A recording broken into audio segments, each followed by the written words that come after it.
It has to be perfect first. It has to be perfect. Yo, what's up? Howdy, y'all. It's me, Parker. This is Brennan. And Shackelford. it's me. And me, too.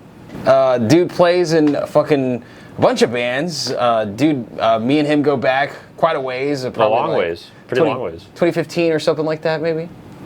We probably met in 2014. 2014? Okay, cool. Yeah. Yeah. Dude, I was going to say, ever since seeing Cesspool Corruption, that was the first band I saw you with, and I was fucking blown away by that. I think it's Eradication of the Subservient, but that's like my favorite song that y'all played back then. Fuck yeah. Yeah, good days, man. Yeah. It's fucking sick. I remember just thinking, damn, these guys can play. Surely trying. Yeah, right. Wanted to catch up because I know that you're going out of town soon. Brennan also plays in Brodequin. Yes. It's fucking super cool. Yes, so we're playing Deathfeast this Saturday in Andernach, Germany. I just butchered the shit out of that place, but it's fine. If you're seeing this, if you're watching overseas, make sure to check it out if it's anywhere close to you in Europe, if you live out there. So, wait, and you said it's in Germany, though? Mm-hmm. It's like southwest Germany or West Germany. Oh, okay. Like central west, I want to say, Germany. But yeah. I need to know my geography better. I'm not even sure. Dude, I was just looking at Google Maps. I'm not an expert. Yeah. Geography is not exactly everything that we Fuck no, have to dude. talk about. I don't know shit about geography. Like, what the fuck is a kilometer? A kilometer, yeah. A kilometer. I always just think of like kilos of coke when I think of kilometers. So that's a long ways. You can go a lot of kilometers with kilos, man. Yeah. It's crazy too, just kind of watching things go come full circle because, dude, you and Skylar, I think, were the ones that showed me Brodequin and yep. Dude, the crazy because like that was around 2017. I want to say that I was like I was getting into Brodequin and like it was blowing my fucking mind because I'd never heard anything really that fast. Like I knew death metal could be fast, like Nile or whatever, but I didn't realize it could be like even faster. Yeah. You know, Sans maybe the kick drums. Like Nile's kicks are probably consistently a little faster, but Colored Sans. Like just the kick drums, like and Nile and stuff. Like probably generally the hands are maybe faster in Brodequin, but the feet are faster in Nile. I guess is what I'm trying to say on the drums, but. Anyway, yeah, so I was getting into Brodequin like 2017, and I was telling everyone, like you and fucking, all my bandmates, I was like, dude, you guys gotta check this shit out. Like, yeah. Is that kind of what maybe, because I know like Austin, Douglas, and y'all used to jam and stuff, and so is a lot of that kind of what helped form Revile? Yeah, that's a big part of it. Like there was a lot of times where we were writing and we would refer to a riff as a Brodequin riff when we were writing it. So it was very intentional to include that influence and, because it was such a big deal for me trying to get to the point where I could play Hyperblast and shit like that. So, because, I'd already knew like Cryptopsy and stuff like that, but there's still something else about Brodequin that's like, it's just kind of a little crazier, Yeah, I know what you mean. To me, because I'm, I still feel like a bit of stranger in a strange land when I'm checking out like a lot of like the brutal death metal stuff. I mean, even though like I know a lot of the classics, but Brodequin definitely has always stood out to where there's elements of kind of just extreme aggression to like maybe a little hint of thrash there and stuff. Right. Oh, definitely, because it's almost got a grind aspect to it because of that, and they like that stuff. They like they like Last Days of Humanity and stuff like that, and they're big on like good grind too. So it's like it's all in there, and it's cool. I can say it like as a fan, but also a member. Like Mike is a really good songwriter, which you don't really see too much in brutal death metal anyway. So it's like the fact that he can write memorable riffs in a context of the guitars just being like the whole time is like kind of crazy. That's all it is pretty much, but that's fucking crazy. Speaking of good grind, it's something that I actually failed to bring up in the J-Dog interview because I wanted to ask his whole take on the band Ass-Suck. I feel like they're a band that doesn't get talked about very much. Did you ever go down an Ass-Suck rabbit hole? I know that's questionable. Not much of an ass-sucker myself, but no, I mean, I know they're good. Like, don't get me wrong, I just never really listened to it. I should probably do that. I feel like Mike and Jamie liked that. I don't know. We've never talked about it, but it would make sense, Totally. I think Fajardo definitely is probably into them. Just the 2 albums that they have they probably have more material than that, like maybe Splits or something. But Anti-Capital and Misery Index, which I know that's where the band got their name from. But yeah, I mean, dude, which is such a great name for anything, dude. Yeah, Misery Index. It's like I like it. I like it a lot. And I like it too when bands like will take a song title that, or an album name or something like, and kind of turn it into, well, this is a perfect band name. Nobody else has, thought about that. So we kind of did that for Reviled, except someone had already done it. Oh. Yeah, we took it from a Discord song, Consecrating the Reviled. But is that on She Lay Gutted or? Consume the Forsaken. Okay. Yeah. Nice. That was, for me, like with Discord, it's kind of hard to really pick a favorite. Like She Lay Gutted was definitely the one I got into first, but I think Consume the Forsaken, like riff-wise and drum-wise, I'm like just a little better. Yeah. Production's a little better too. I mean, okay. But fun fact, so on She Lay Gutted, Diego was using for his guitar sound one track was his own rig, and then the other track was Eric Lindmark's from Deeds of Flesh. Oh, his rig and everything. So and he's the guitarist, right? And he does the guest high vocals on She Lay Gutted. Oh shit! Forgot. Cut. Unknowledgeable. I was the Deeds of Flesh version. You know what I mean? And then you guys showed me that band too, and I was into it. So the way I got into Deeds is a little funny because I went backwards chronologically. So I started with Portals to Canaan, and then I kind of skipped of What's to Come for whatever reason, and then just went back to like Reduced to Ashes. And then I think the next one that really clicked with me was Trading Pieces. But so it's like, I guess my favorites are Reduced and then Trading Pieces. And then it's kind of a toss-up, honestly. It could go any which way. I love Path of the Weakening, but there's something about like Mark of the Legion. That one's been growing on me recently. Inbreeding is crazy. I think Inbreeding is like the most spastic writing. That's probably the most like no repeat riff. Just riff salad, What's your take on is it Gradually Melted? That's an EP, right? That was before Trading Pieces. Okay. Yeah, like right before. For me, I think I love Trading Pieces. Yeah, Trading. And Gradually Melted. I love that EP. Yeah. The Trading it's actually, I think it's Reduced to Ashes, but to me that's one that sticks out. And I think most of the material back then might have been D standard, but I think it was all D standard. Yeah, pretty much across the board for Deeds back then. That tuning is, as you know, I mean, a big fan of it and stuff. So sometimes it's like, oh yeah, no wonder I like it. I can tell. Yeah, the way Eric wrote though is really unique because he had like it was such a atonal but at the same time like catchy approach. It was a good balance of that. Very angular riffing, like stuff that you wouldn't think to put together, but like it makes this cool flow of just like never-ending riff. Oh, it's like a new idea every couple seconds, Yeah, no repeat riffs. Yeah. Dude, that's one, actually, whenever I was roommates with Jesse Fletcher living over there and Garland, Jesse suggested checking out, I think, is it Animosity? Did you ever do? Which I know is kind of weird because they're like more of like a deathcore band, but that was one of the only few from that, subgenre that I could actually get into, where it kind of reminded me of Decapitated a little bit, just in terms of just them throwing, it was very similar riff ideas, just everything kind of coming at you at once. Yeah, I can't say I'm a super well versed with Animosity. I do like Animal. It's a good album. Yeah, that's the one I know. I also have Empires on CD, but I never really listened to it. I have both those albums. But, sick.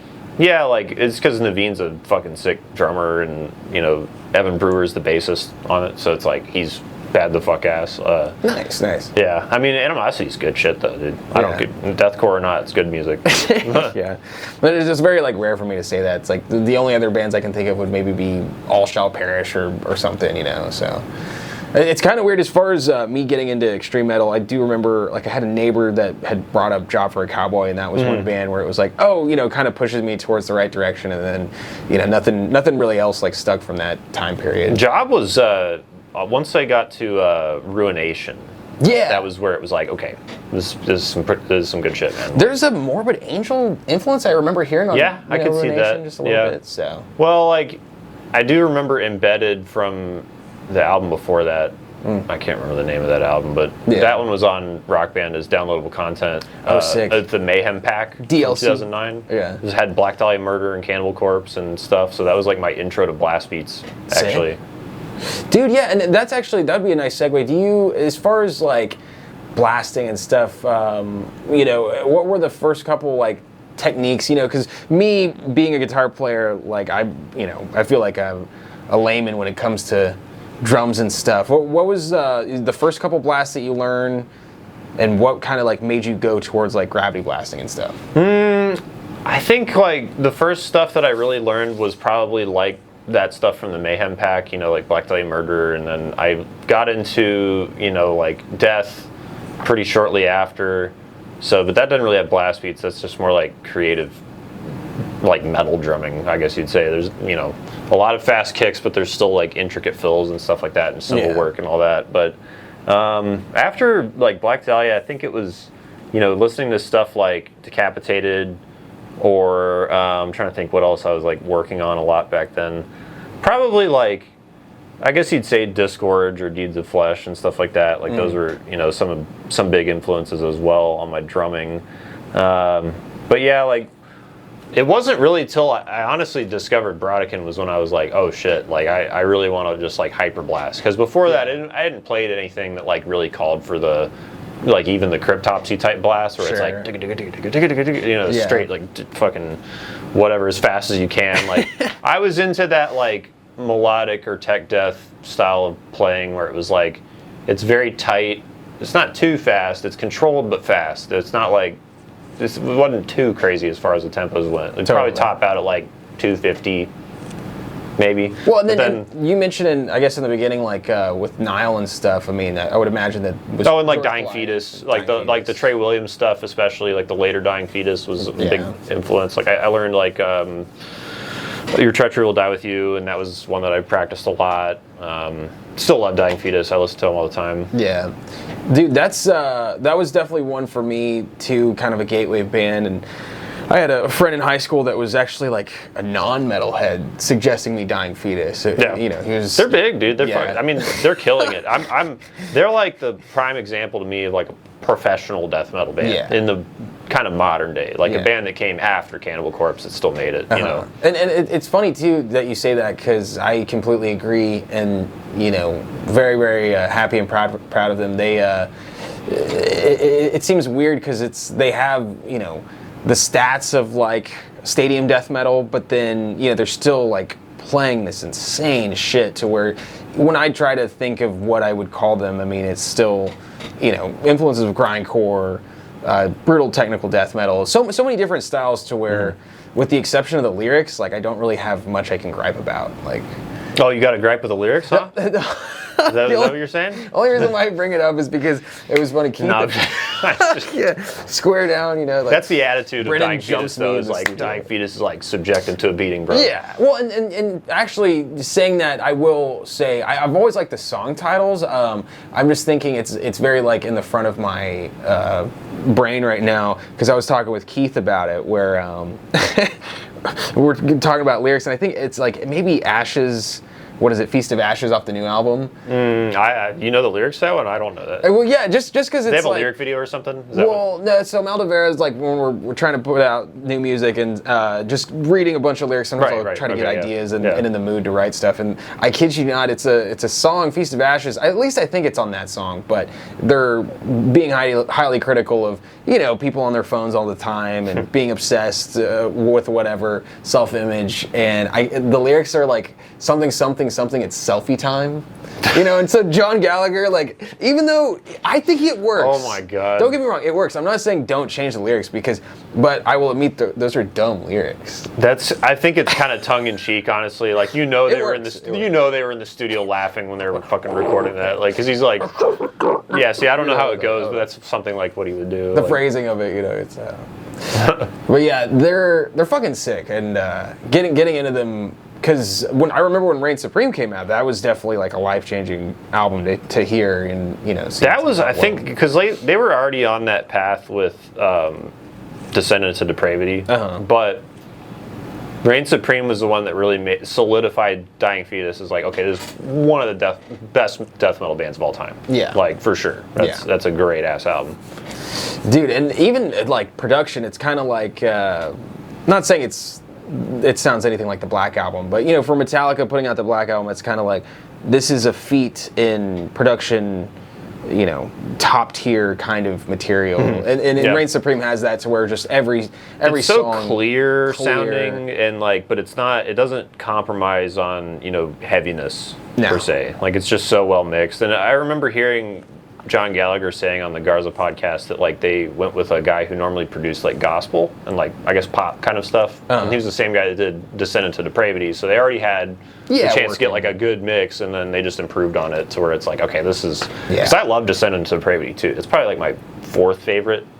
Oh, totally. That was it's up there. Whenever me going to local shows, trying to meet people and stuff, I remember. I don't know if they ever played it live, but I think maybe Morgue Meat had a cover of that. As far as Your Treachery Will Die With You. Okay. Or maybe Sergio might have played it on guitar or something, but I just remember, them kind of having a Dying Fetus influence and being really, big time. Yeah, into that. Absolutely. Kind of weird, but when was it that you first started going to shows? Because was it just the same time that you're playing in bands? Or? It was a little before. I was well, I don't. Yeah, it's probably a little bit before, but as far as me discovering the local scene, that was definitely had a lot to do with starting to play in bands, which that was 2014. I want to say March, around my birthday in 2014. Was when I started playing shows, and then I didn't know the local scene before then, but I had been going to Sun Metal shows, but that's what kind of did it. It was once I discovered the local scene, it was oh, this is where everything's happening. I didn't know. I just knew the big tours that were coming through, I don't know, I saw Between the Buried and Me and shit like that, at House of Blues, the more the big venue type tours and stuff. But yeah, I think it was just seeing the local scene and everything too, kind of gave it context, which is very important. I didn't, before then I didn't really know, without playing shows and whatever, I just had an idealized version of what it would be like to be playing music and being in a band and everything, and then just obviously having that, oh, here I am, now you got to figure it out, Yeah. So. Yeah, totally. Do you remember maybe the first couple bands that you remember seeing from back in the day? Or? As far as local shows, I do remember I think it was the show I met you at was. I can't remember if there was local openers, but it was that show with Inanimate Existence and Mammoth Grinder at Club Dada. I totally remember that. Who else played that one? I totally remember that. There was. I don't think Cleric played it, but I don't. They might have, because that would have been around. That's the time a little too far back for me to really remember, to be honest with you. Yeah, it definitely, because the reason why I asked is because I remember it was interesting too for me to see. Shows that were close by in Dallas, but then also making the trek to be okay, I want to check out Fort Worth, and then kind of learning about this whole back history, with Prophecy, and they're one of those bands where I think it's Foreseen Untold, but I definitely fuck with that album. Prophecies Foretold. Foretold. No, that's Dehumanized. Yeah. I'm getting it mixed up. Well, that's the thing. Foretold, Foreseen. Foretold, Foreseen. That's what it is. There's so many of these albums that I think are staple albums that kind of. I don't know. You've got hardcore bands now. I think it's Final Resting Place, and literally their logo is based off of Entorchment. Yeah, I think, and it's great shit. Both. It is. I like the EPs that they have out. Yeah.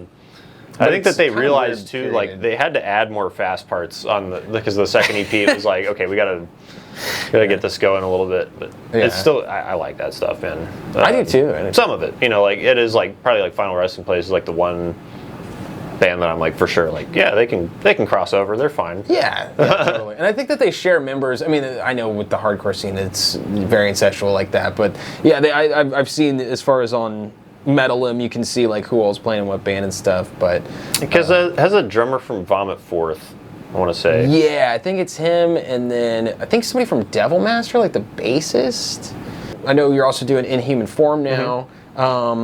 Death being a big influence on you, it makes sense why you'd want to be playing their music, and I bet you it was kind of easy because you had already known a lot of the stuff. So it's both easy and not easy. Yeah. I don't even really want to say it's easy at all because the music is challenging. That's Sean Reiner. That's the real point. The Richard Christie stuff is nothing to fuck with either. Gene Hoglan's no small. They had no slouches. No, definitely not. But yeah, doing the death tribute in human form, like you mentioned, has been really fun. Like getting back to playing those songs because they were such a big deal for me when I was like 15, 16, really getting into playing metal drums like seriously. And is Sean is a huge inspiration, rest in peace. But him blew my mind on Human, and like Cynic too is a big influence. So and then Gene Hoglan also on Strapping Young Lad's City. Oh. That album is a pretty big influence on my drumming. Like I started playing that one a lot when I was like 16. Sick. So it's cool again playing the death music because it's like so influential on my playing. I can't really put it into words how cool it is to do it. Yeah. And it's crazy too because it's like, dude, like Darian's like fucking monster of a guitar player. Yeah, like absolutely. Seeing you guys live, it's blown me away every single time, and it's and he sounds like Chuck so much, like vocally, which is not easy to do. No.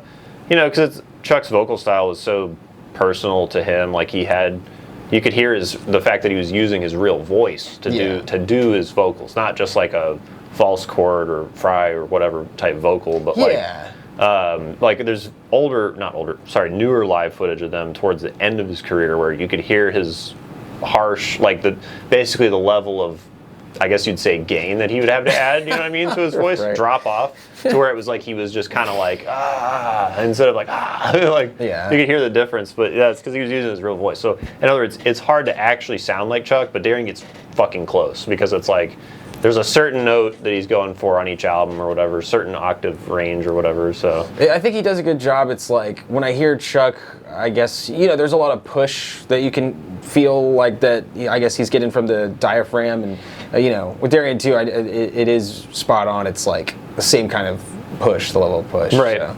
Yeah, he adds that correct amount of drive to where it's like it's just past being like a yell, I guess you'd say. Yeah.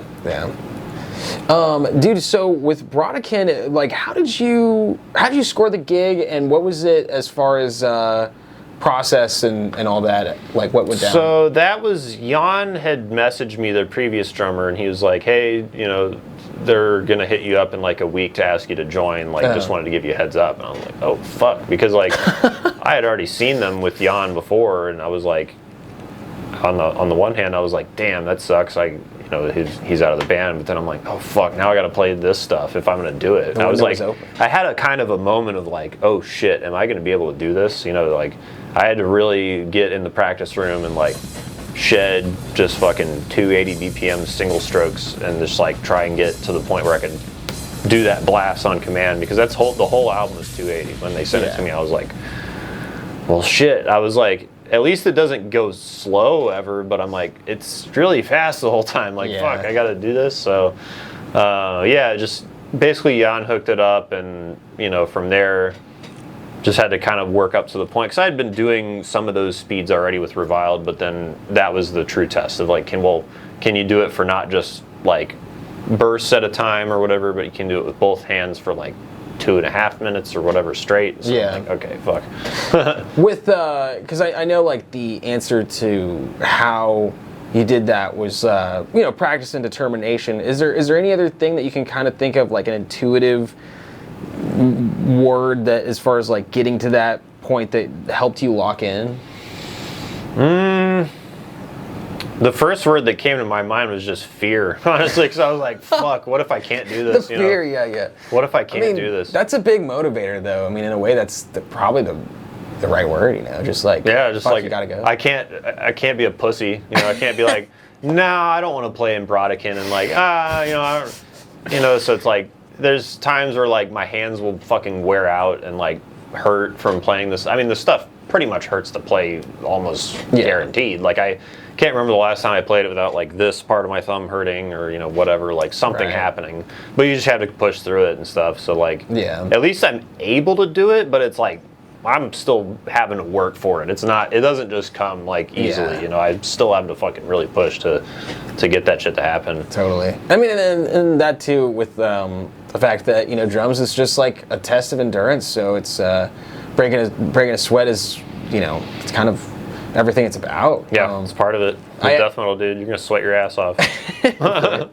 I ask because whenever like learning how to alternate pick, sometimes that's the only thing I can amount to, you know. Yeah. But there are times where thinking like, oh, if I could just, you know, am I gonna feel like more like wrist thing, or is it sometimes like you can even alternate pick if you're using like your fingers to try to like minimize the amount of movement that you're doing? Which that's kind of crazy to me. I do see Terrence from Suffocation do that sometimes. Like he'll do this like thumb roll thing for like the gallops. It's really weird. Like he'll like I'm like, oh, totally. Yeah. You know? I know exactly what you're talking about. It's wild. Watching his right hand is crazy. It's like a fucking machine, dude. He's got the best right hand in death metal, I swear. But yeah, I would agree with that. I would say too, like with the fast speed stuff, whether it's guitar or drums, honestly, it's like it's all about playing it relaxed somehow. Like finding a way to play relaxed at that high of a speed, because you're obviously not.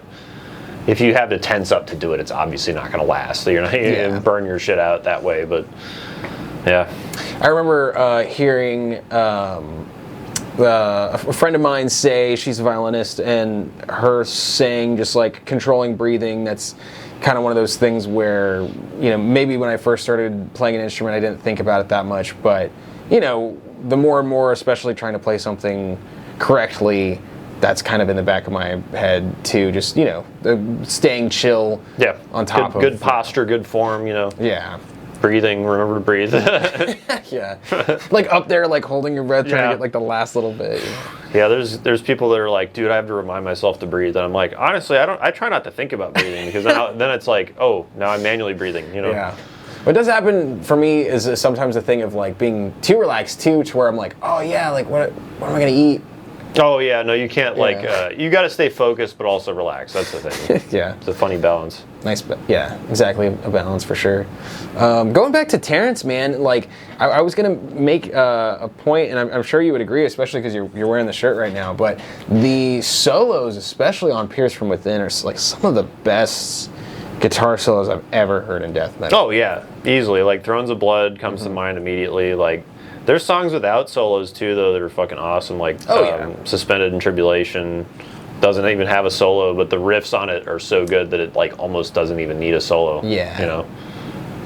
There's I don't know if does Depths of Depravity, does that have one? I want to say it does. Probably does, but there's I think for him, you know, it's like the phrasing and then just those fast notes, because like I know for myself, whenever I'm like gonna play like a solo of some of the fast parts, you know, are gonna be pretty messy live, and then but every single time I've seen Suffocation, I mean, it's like, dude, every note is picked. Yeah, he's super clean. Like his style is interesting too, because it's like it's matching a riff style that is pretty atonal on some level. Like they make sense of it, like they make sense of the chromatic notes they add, because they justify it with certain like movements they'll take like one added note and repeat it throughout the song. Yeah. With that, whenever that riff comes back or a different riff comes in, and they'll add that same like motif in again. It's crazy, but because of that, because they have so many extra notes, he plays a lot of those same extra notes in his solos, but he does it in a very calculated way, just the same way as the riff. So it's like,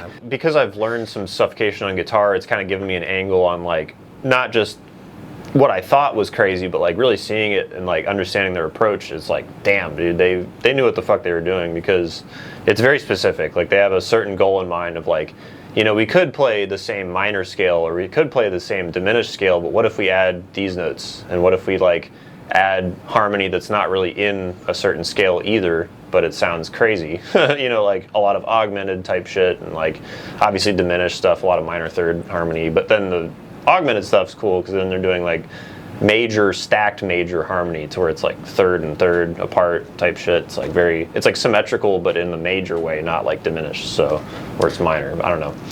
When you say angular, right? I like that you say that. That's kind of sometimes what I feel as far as a lot of the riffs for Slayer, actually. Oh, right. Yeah, definitely, because Slayer, I mean, they are. That's a good segue, because like Suffo is very influenced by Slayer, and you can see it in the riff approach and everything. Like it's got that. That's what I feel is that like creepy element that's like missing from a lot of like death metal. Is like it's heavy, but like it's not really creepy. It doesn't really have that vibe of like being a little unsettling, because it's like a little out for a second. Like it's out in the way that like jazz might be, honestly. Like, harmonically, totally. That's why I think that, there's a little bit of common ground there.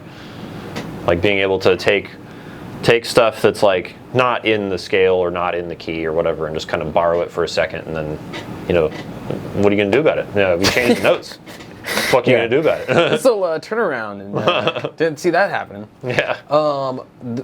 It's kind of crazy, too. So as far as another, fly on the wall scenario, I've been listening to, believe it or not, it's a fucking Turbo Lover by Judas Priest. Which, I feel like everybody knows the song, but I grabbed the album from Half Price Books, and dude, like the rest of that album, especially like I think it's like track 7 and track 8, but just have like crazy solos. And I know Slayer was influenced by that. It kind of makes sense with KK Downing and Glenn Tipton. Oh, right. Jeff Hanneman and Kerry King being, Slayer. Similar dynamic in a way. Similar dynamic in some of the approach as far as like having those angular, riff choices.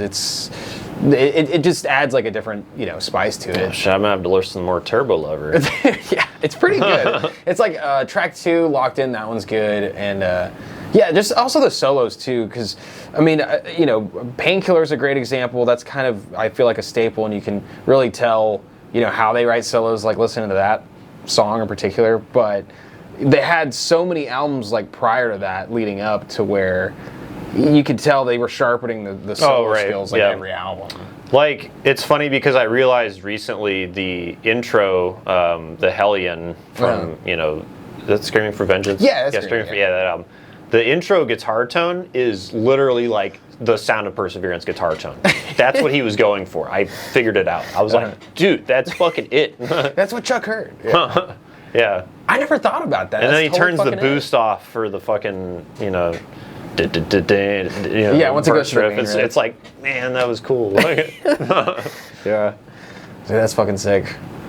Well, man, I was kind of circle back to some of the brutal technical stuff. So, Mortal Decay, that's a band that I'm kind of a really latecomer to checking out. Shout out to Jimmy from the Block, because along with J-Dog, that was kind of another channel that was talking a lot about it. And then come to find out, I know that was a band that you have been listening to for a minute there, right? Actually, I feel like I'm sort of a late, adopter of listening to Mortal Decay a lot, but at the same time, like, I did see them at LVDF 2018. Oh, sick. So I was already a little aware of their stuff. They did a split with Defeated Sanity a while back, so I kind of was vaguely aware, but I never really started listening to Forensic or any of that stuff, just like on my own until maybe a couple of years ago. So like, I feeling we probably got into it around the same time, honestly. Maybe, but Forensic is great. It's got that same kind of like creepy aspect to it, if not more so than like Suffocation kind of had going on, because they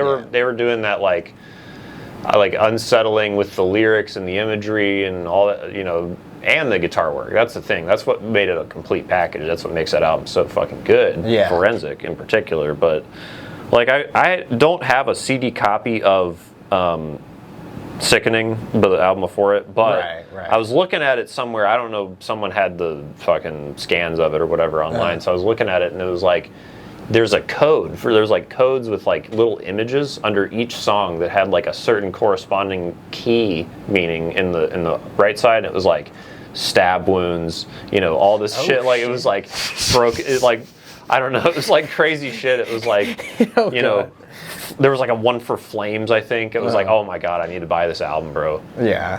That's very thorough. I like that. Like, for each lyrical theme, there was a key that it corresponded to with the symbols, like in the other part of the line. Like, that's the level of detail that bands do not have. Yeah. They don't even have CDs anymore, let alone liner notes that are that fucking in-depth. Yeah, totally. Which is great. I love that. Dude, that's funny as fuck.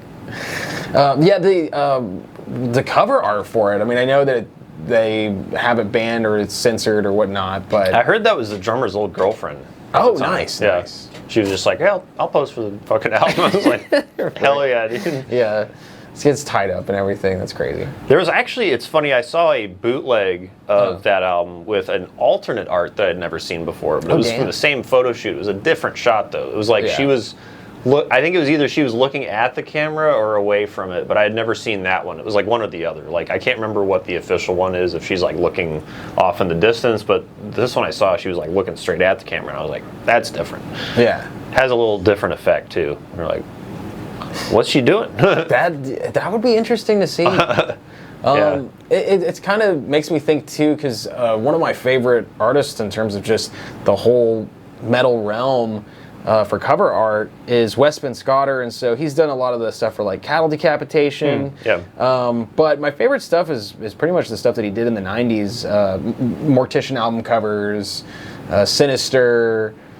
Actually, he did, I think, Divine Intervention for Slayer, but it's like this airbrush style, and sometimes I would imagine that even though, you know, like I don't know if he was using like photo reference or something like that, but to have like, you know, a model like go up and get tied up for something and make like, you know, basically reference for a really brutal painting or something would be like a clever way. I guess my wheels are just turning because if I ever wanted to like paint take like that as a vehicle for making a piece of art. Yeah.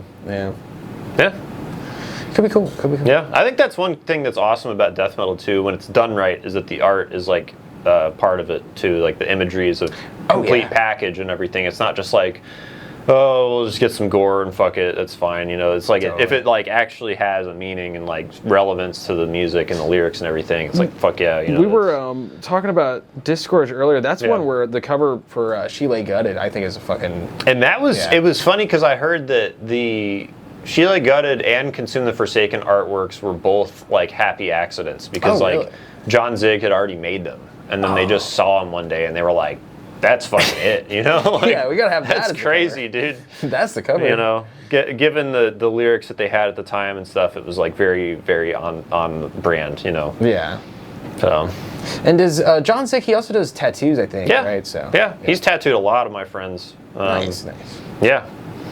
That's one where I kind of got to read up on. I've been a little late as you know, following some of these artist careers and stuff, but dude, Brennan, so with you going across the pond here soon, is this your first time playing in Europe? Yeah, it's my first time being out of the country altogether. That's fucking awesome, dude. Yeah, I'm really stoked. It's only gonna be for like a couple days, but I'm gonna soak it in. It's gonna be really cool. Like I'm stoked. Deathfeast, Andernach, Germany. Again, I'm probably butchering that, but close enough. Fucking be there. Deathfeast open air, bro. Yeah. Dude, well, Brennan, I'm gonna wish you congrats on you know, playing the show and stuff. But, you know, thanks, man. Safe travels and all that. I think it's gonna be a total blast. Hell yeah, fun as fuck. So, if there's anything else you want to add. Just I don't know. Be on the lookout. I'm doing a new band that I haven't announced yet, and that doesn't really have a name yet either. We got a functioning title, but like we're still working it out. You know, but it's gonna be with my buddy Anthony from Inhuman Form, the Death Tribute band, and then also Damien Giron from ex Chemicost, and he's in psychiatric regurgitation now. He's a sick ass shredder. We're looking for a full-time bassist, so if you want to join, hit me up. And we got, you know, vocals figured out too. So we're like, and we're almost ready. Like me and Damien and Anthony are all like pretty much good to go to like start working on demoing or recording something, because we have like enough material for an album. So like it'd be a good time to join if you're a bass player. Sick. Thanks for having me, bro. Dude, totally. I'm going to shout out real quick to other YouTube channels, J-Dog, Cat Shades, Jimmy from the Block, Pat with Aggressively Uninterested. Good shit. And Brennan, I really appreciate your time. Thank you. Sick. We'll catch y'all another time.